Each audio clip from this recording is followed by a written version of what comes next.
We have another Kentucky Amber Alert. Again! At the request of the Kentucky State Police, the Kentucky Emergency Alert System is activated to assist in the broadcast of an Amber Alert. An Amber Alert has been declared. Repeating. An Amber Alert has been declared. Incident summary. Suspect shot and killed mother of shared child. Whoa! Shot and killed?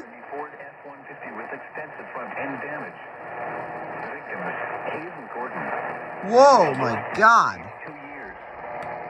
He has brown eyes and black hair and is 3 feet tall, weighing 40 pounds. Suspects, Christopher Gordon, a black male aged 32 years old. He has brown eyes and black hair.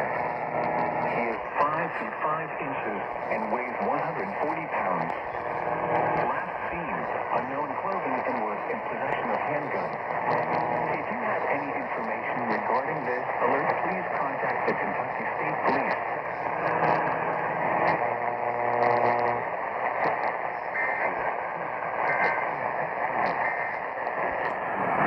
Jeez, another dangerous Amber Alert for Kentucky.